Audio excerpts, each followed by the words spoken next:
La voz de los protagonistas. Contacto telefónico. Alejandro Cárdenas, periodista. Nos da mucho gusto poder saludarte, Ale, tenerte acá con nosotros, porque, nadie mejor que tú para desarrollar este tema, los influencers en la actividad de la vida pública. Y bueno, con lo de Samuel García y con algunos otros, estos que contrató el Partido Verde de una manera descarada, pues nos damos cuenta que sí que puede haber casos que sean determinantes con la intervención de estos famosos influencers. Gracias por estar acá, Manuel Cerrato, Marcela Pámanes, te saludamos. Saludos, Marcela, saludos, Samuel, saludos a la audiencia de GREM y de La Laguna. Muy buenos días, muchas gracias. Gracias, Ale. Bueno, pues esta figura de los famosos influencers, o sea, ¿en qué momento se hicieron tan poderosos y en qué momento se rentan al mejor postor? Pues mira, lo que tienen las redes sociales es que a partir de 2006 generaron un impacto social sin precedentes que no nos dimos cuenta que fueron cambiando el estilo de vida de la sociedad occidental en general. ¿Por qué? Porque en el momento en que lograron hacer que la comunicación entre usuarios de dispositivos, sobre todo los dispositivos móviles, que se volvieron muy populares, sobre todo los móviles de gama baja, después del 2000, quizás 15, que empezaron a salir modelos muy baratos, empezó la comunicación horizontal entre usuarios. Es decir, la comunicación en Internet, la web 1.0, era una comunicación prácticamente vertical, la comunicación de una página web hacia un usuario. Y en algunos momentos, algunas páginas web permitían que se hiciera comunicación en comentarios, pero no había comunicación horizontal. Los medios digitales o las redes sociales empezaron a generar que los usuarios pudieran comunicarse entre sí. Y ahí es donde yo considero que comenzó esta revolución que cambió la forma de vida en lo social, que cambió la forma de vida del mundo también en lo económico, porque ahora las bases de datos, todo lo financiero se mueve a través de intranet, a través de redes internas, pero también conectadas a lo llamada la nube, a la web, pero también en lo político. El problema es que en lo político es donde menos claridad tenemos en si las consecuencias son positivas o negativas. Nadie puede negar que cuando una persona tiene un familiar enfermo y se conecta por FaceTime o se conecta por Zoom, es algo muy positivo que puedas ver a tu familiar, incluso a alguien enfermo, desde el hospital sin poder estar ahí. Nadie puede negar eso, nadie puede negar que el apoyo que se tiene o el recurso que se ahorra en tener sistemas, aunque está el hackeo, pero digamos, está funcionando. El problema es que en lo político, en lo social, no hay claridad. Y ahí es donde encontramos toda esta gama de teorías que dicen si las redes sociales e Internet son buenas para la política y para la democracia y para la sociedad, y hay quienes dicen que no son buenas, que lo único que generan es que los actores políticos que están en el poder, ¿sí?, de cierta forma se consoliden más todavía. Y hay quienes dicen que no. La primavera árabe la mencionan algunos, que las redes sociales cambian a la sociedad, ponen en peligro a los políticos. Y la realidad es, yo me inclino más por la primera. Es decir, ha habido momentos en la historia del mundo donde los medios digitales sí han tocado estructuras de poder, pero han sido momentos en contextos sí muy especiales. La mayoría de las veces los medios digitales mantienen a las estructuras de poder. Y esto justo es el caso que acaban de mencionar ustedes, que sucede con lo del Partido Verde y su esposa, la influencer, donde las resoluciones de las instituciones, en este caso el Tribunal Electoral, y lo vivimos en Coahuila hace unos años con el caso del uso de Facebook con Riquelme, terminan generando multas muy pequeñas, saliéndoles muy barato, o desestimando esas multas por los organismos reguladores.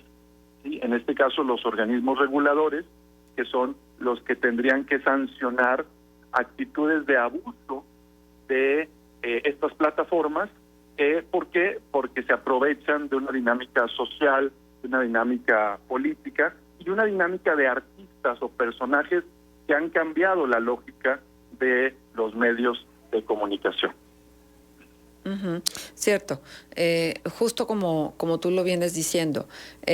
Pero bueno, ¿te parece a ti que la influencia, ahora sí que de estos influencers, sea generalizada o realmente es el público joven, que es el público que está aprendiendo su incursión en la vida democrática, pueda entonces incidir de otra manera? Porque como son jóvenes, de pronto pues los criterios no están muy claros.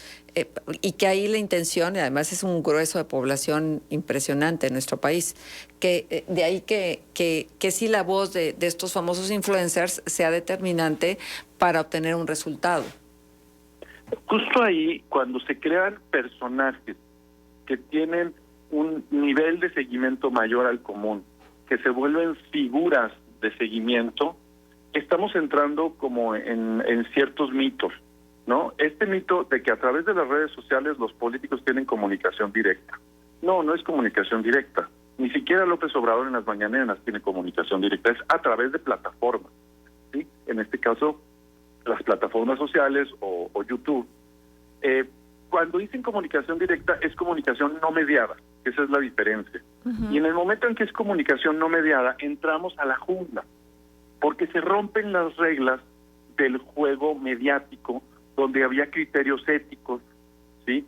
Donde había, de cierta forma, elementos vinculados con los medios de comunicación, con periodistas estudiados. Estamos entrando a una dinámica más como de la jungla, pero que tampoco es mala, en el sentido de que llegaron este grupo de influencers a de cierta forma, un poco tratar de hacer una lógica muchísimo más social y horizontal. Eso es lo que a veces no nos damos cuenta.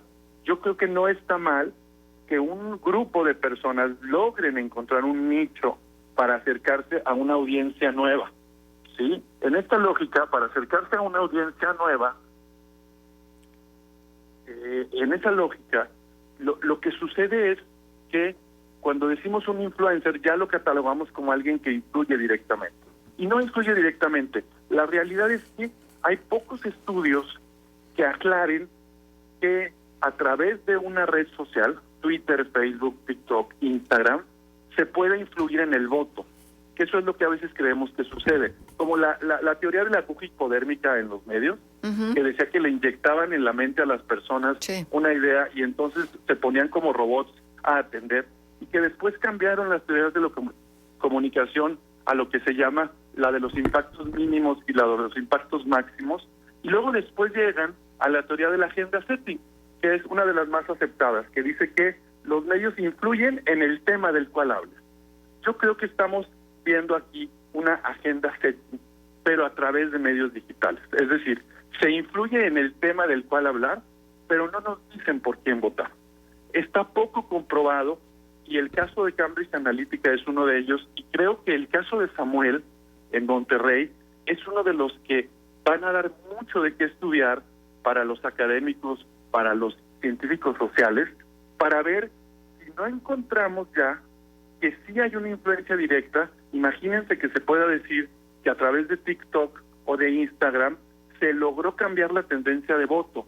¿Cómo lo comprueban, Marcela, Manuel? Uh-huh. Es muy difícil hacerlo, sí, pero no podemos decir que los medios digitales y estos grupos no tengan elementos muy creativos que a veces los medios de comunicación no tenemos, que no tengan elementos muy de interés visual que los medios no tenemos, y que eso genera interés en los jóvenes y los vuelven como referentes porque dicen qué flojera leer los periódicos, qué flojera leer las noticias. Entonces, este cambio en el que estamos de la llegada de la cultura visual, este cambio en el que estamos de la comunicación horizontal, significa un reto para todos, para los medios de comunicación, y en momentos electorales donde destacan este tipo de situaciones, se vuelve un reto adicional, donde lo que sucede es que los contenidos son los que tienen el mayor efecto. Es decir, aquí nosotros ya llevamos hablando 5 o 10 minutos, bueno, ya habrían pasado 30 mensajes de TikTok o de Instagram con 30 mensajes diferentes trabajados por personas que hubieran hecho esto, que nosotros llevamos hablando aquí 5 o 10 minutos, ¿sí?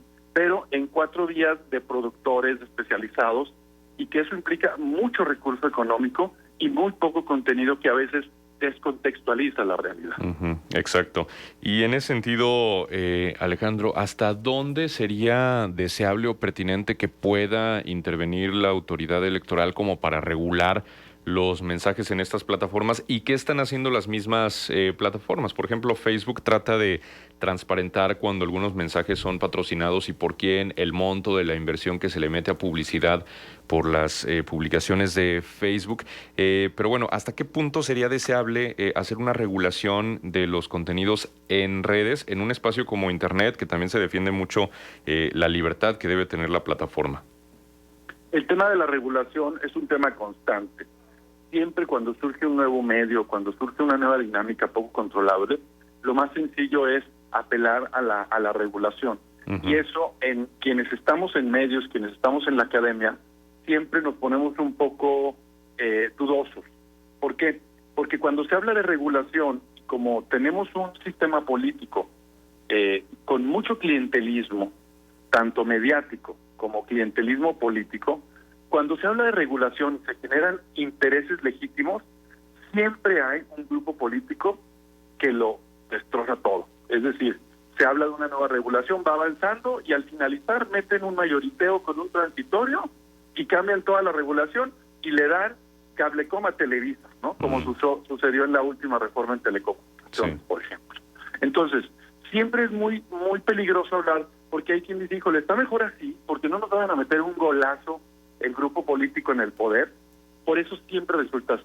Eso no significa que no tengamos que debatir sobre si hay regulación o no. Regulación ya la hay.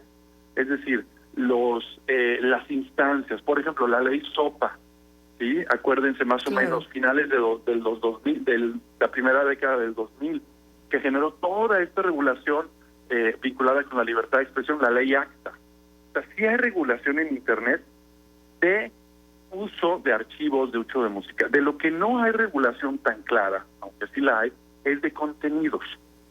Es decir, de lo que tú dices. Y ahí es donde los medios digitales se han metido en un galimatías impresionante. Es decir, Google generó su sistema llamado Content ID, que lo que hace es que te dice si un video ya lo subió antes usando su música. Facebook generó una lista de personas que son así como editores, que son miles de personas contratadas, en una lógica donde ellos revisan si lo que se está enviando a redes o no. Eso sucedió en el momento en que Facebook, que se transmitió en Facebook un asesinato en vivo, justo cuando acababan de lanzar su proyecto Facebook Live por 2017. Entonces las plataformas están reaccionando, los escándalos que han tenido por la falta de cuidado han generado todas estas dudas y me parece que son dudas legítimas. Porque el problema es que los medios digitales no se dieron cuenta que la capacidad masiva es la limitante para el control. Antes era muy sencillo. ¿Cómo controlabas la televisión? Pues con una persona en Televisa, pues, por decir un medio, pero sucedía lo mismo en la mayoría de los medios en el mundo. Era muy difícil. TV Azteca, incluso Imevisión en su momento.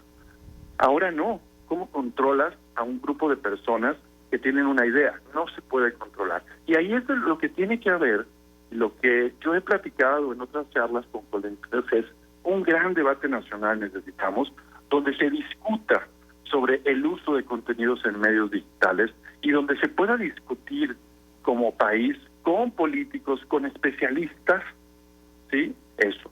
¿Por qué cuando se piensa en un trabajo de una bomba se buscan a científicos para entender las pruebas? Las bombas mediáticas también generan afectaciones tremendas a un país. Ha habido personas que han sido denigradas solo porque no sabían usar Facebook o porque Facebook dejó de avisar que la cámara se podía prender automáticamente. Entonces ahí es donde estamos. El debate de la regulación es importante. Ya el tribunal tiene elementos, tiene antecedentes, ¿no? No solo el caso de Coahuila, ha habido casos donde, por ejemplo, se canceló la campaña de un candidato al sur de México porque estaba en un mitin mandando tweets en su horario laboral. Y eso generó que en un tribunal local se le sancionara a ese candidato. Si lo hubiera hecho después de las 6 de la tarde cuando el Claro. funcionario ya había salido de su trabajo, Abierto. entonces era perfectamente viable poder hacer envíos a redes. Y es muy parecido al caso actualmente de Monterrey. Ale, no te vayas, por favor. Déjanos hacer una pausa comercial y regresar contigo porque hay 2 preguntas que queremos hacerte. ¿De acuerdo? Claro que sí. Gracias. Contextos. El programa líder en la radio.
estamos platicando sobre los influencers en la actividad de la vida pública, pues más que platicar, reflexionando sobre las dimensiones que esto tiene para la vida pública y social de nuestro país específicamente. Ale, una de las preguntas que te quiero hacer está relacionada con esta simulación, porque finalmente luego los partidos, los que contratan a los influencers, por ejemplo el Verde Ecologista o Movimiento Ciudadano con Samuel García, donde se les imponen ciertas multas por actividades que de las que no dieron cuenta, o si dieron cuenta no estaban completamente definidas, como en el caso de Samuel García y la participación de su esposa como promotora fundamental de su campaña. Y entonces se le impone una multa millonaria, pero pues esa multa millonaria se termina pagando de las prerrogativas que les dan a los partidos, y además les dan plazos, les quitan intereses, un montón de cosas para que los partidos hagan frente a eso.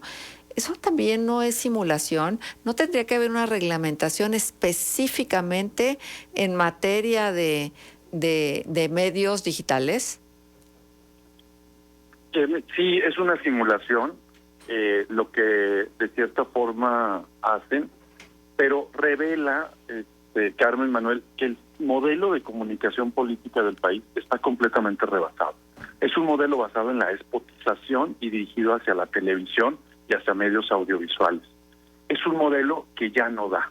Es la realidad de la dinámica comunicacional en el mundo, sí, ha cambiado, sí, y seguimos pensando en que solo con la despotización y con las sanciones es como funciona la lógica de la política y de los partidos, ¿no? Desde el momento en que se siga financiando a los partidos, ¿no? Ya desde ahí estamos viendo eso. Acuérdense que a finales de 2019, inicios de 2020, perdón, inicios de 2021, se dio esta famosa resolución, ¿sí?, en el Congreso, donde estaba la propuesta de Pedro Kumamoto para quitar el dinero a los partidos y de varias personas. La retomó Tatiana Cloutier con Morena.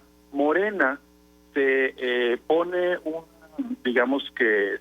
una posible, por decirlo de algún modo, estrellita, pero votan todos en contra, hasta los partidos aliados de Morena, y no se quita el financiamiento a partidos. La realidad es que Morena se hizo parte. Incluso el mismo presidente decía, no tienen que decir que sí en la mañanera. Es tu decisión, ¿no? Cuando no es una actitud normal de él presiona a su modo. Entonces ya desde ahí el sistema no funciona. Es decir, todos los partidos de oposición, el Verde, el PT, que toda la vida ha votado con Morena, por lo menos en la historia reciente, decidieron simular quitarle el dinero. Ahí hay un punto, en primer lugar, ¿no? Segundo punto, ¿sí? La lógica del castigo les viene muy barata, como dices, ¿sí? Pero de partidos que no deberían de existir, como el Verde, que de lo que tiene de Verde no es nada, que es un partido familiar, que es un partido que prácticamente se vende al mejor postor, que es lo peor de la política mexicana. Sí, digamos que en esa lógica tenemos un modelo rebasado que el INE no acepta, pero que tampoco aceptan los diputados, y que nosotros como medios de comunicación y desde la lógica ciudadana tenemos que hacerles ver que el modelo tiene que cambiar. ¿Sí? ¿Hacia dónde tiene que cambiar? A actualizarnos a la realidad. ¿Sí? Acuérdense que el Verde, cuando hizo esto y cuando tuvo otras sanciones, estuvo a punto de ser destituido como partido, estuvo a punto de revocarle su permiso. ¿Y qué sucedió? Hubo una presión tremenda de la clase política en tiempos de Peña Nieto, que era aliado del Verde, y el INE no pudo votar en contra. Algunos consejeros, incluso presiones mismas a través de videos, en los mismos tiempos donde se estaba votando eso, sale el video de Lorenzo Córdoba, donde se le acusa de burlarse de los indígenas y de Ayotzinapa. Entonces, eso es la clase política de la que estamos hablando. Este sistema que realmente no ha cambiado con Morena, ¿sí? Ni ha cambiado con el PRI, que siguen viviendo del dinero y no se atreven, ¿sí?, a dejar la lógica política. Y por último, de lo que tú mencionas, tenemos un grupo de organismos reguladores que medianamente hacen su trabajo. Algunos, recientemente el INE, me parece que la unidad de fiscalización de Ciro Murayama ha hecho un gran trabajo, ¿sí?, pero sí, con un nivel de confrontación directa que que hace que un árbitro se quiera poner a meter goles. Y eso tampoco funciona con un gobierno que tiene la piel muy delgada, que no acepta la crisis. Entonces, organismos reguladores presionados y peleados directamente. También eso es lo que quiere este gobierno de conservador de izquierdas, que es el gobierno actual. Eso es lo que ellos quieren, la confrontación, porque entre más confrontación se tenga, ¿sí?, ellos van a seguir avivando su idea de lucha del pueblo bueno, aunque no niego que este gobierno ha hecho cosas importantes. Pero en lo político, sí tenemos organismos reguladores. Tenemos un tribunal que apenas ayer empezó otra de sus crisis, Claro. con un intento de destituir al presidente. Y acuérdense que con lo del Bronco, ¿sí?, generó otra crisis cuando estábamos con la elección. Con lo de Coahuila se generó otra crisis. No da ese tribunal electoral. Algunos tribunales locales me parece que han hecho un muy buen trabajo. En Coahuila me parece que se ha hecho un buen trabajo, pero aún así tenemos organismos reguladores que no dan el ancho. Los organismos reguladores están rebasados también por el peso político y no están representando a los ciudadanos. Están representando intereses políticos, no están representando el interés. También los políticos deberían de hacerlo, pero se supone que son poderes autónomos que tendrían que estar cambiados. Entonces, es una crisis del sistema y nadie se atreve a decirlo. El sistema de comunicación, en general el sistema político ha estado en crisis, la corrupción, pero el sistema de comunicación, y pongo un ejemplo para cerrar. Estos asesores políticos, estas agencias de marketing, se mueven en total impunidad. ¿Por qué lo digo? Porque se supone que hay un padrón de proveedores de línea donde se registran y donde se puede saber quiénes participaron. Pero el INE no hace el cruce para decir qué agencias le dieron servicio a qué partido y cuánto recibió cada agencia. Y tú ves ahí una lista de cientos o miles de proveedores y no sabes hasta que veas los informes de fiscalización, que son informes de 100, 200, 300, 3,000 cuartillas, haciendo el comparativo, que quienes estamos estudiando este tema lo podemos hacer y podemos decir, caray, aquí hubo una empresa a la que Peña Nieto, en una sola campaña, en menos de 30 días, le financió 6 millones de pesos. Y nadie exhibió a esa empresa, que resulta que era de un político del sur cercano al PRI. Ese es el problema, que el INE también niega que haya una crisis en el modelo de comunicación política y de despotización, que ya no funciona, y que tenemos que buscar ese debate nacional con académicos, con medios, para hacer un cambio desde lo que hace el INE en la forma en que se financia la comunicación política, porque tenemos asesores extranjeros y mexicanos multimillonarios con un país de pobres y haciendo guerra sucia, que lo único que hace es que afecta el imaginario colectivo de una contienda que debería de ser con equidad, con propuestas, y eso es lo que menos sucede. Claro, pues sí, es que al negarlo, pues evidentemente no se trabaja en el problema, sino se tolera, se acepta como parte de una realidad sumamente esquizoide, muy dividida, muy enfrentada. Es de verdad de miedo lo que nos está sucediendo, nada más que no alcanzamos a verlo de esa manera. Ale, y finalmente, ¿te parece a ti que este éxito de los influencers que luego enarbolan algún favor hacia algún partido o hacia alguna figura pública obedece al querer ser como ellos, porque prácticamente todo lo que nos exhiben es una cuestión de estatus, no es una cuestión de ideología, es una cuestión de estatus. O sea, las marcas de lo que se ponen, los lugares a donde van, la manera en que se visten, etcétera, etcétera. Estamos en ese terreno, en el aspirar a ser como los influencers. Como el reloj de ayer, ¿no? De Mariana Rodríguez, ¿no? Por ejemplo. Que es un reloj muy caro. Lo que sucede es que las personas han estado bombardeados por la publicidad, los ciudadanos, por las campañas políticas, pues desde hace unos 50 años, más o menos, ¿no? Que empezó la dinámica de la sociedad de consumo y la sociedad de masas. Entonces la gente ya no le cree a un anunciante, no le cree tanto a un banner. si bien cuando alguien toca tu puerta, pues abres y puedes atender, pero hay quienes están ya hartos, la lógica de las redes tiene una especie de gancho psicológico que nos confunde, que es que me lo dijo mi amigo. Mi amigo me compartió que esta tuitera o que este influencer en Instagram es muy bueno y yo sí le creo a mi amigo. Y es algo que la publicidad detectó rápidamente. Entonces a ti no te llegan de una marca, te llega un amigo. Y eso genera una lógica completamente diferente, porque tú sí le crees a un amigo, pero ese amigo le creyó a otro amigo y quizás hubo un amigo que no fue un verdadero amigo y que tenía una intención comercial. Entonces lo que estamos viendo es lo que se llamaba publicidad dirigida en el cine, ahora es publicidad dirigida en las redes sociales o en los medios digitales. Y uno ya no sabe, en verdad, si esto que nos están vendiendo o eso que nos están promoviendo, que hay un elemento muy fashion, muy de pocos valores, muy de incluso la cultura occidental, de negar las raíces locales, ¿no?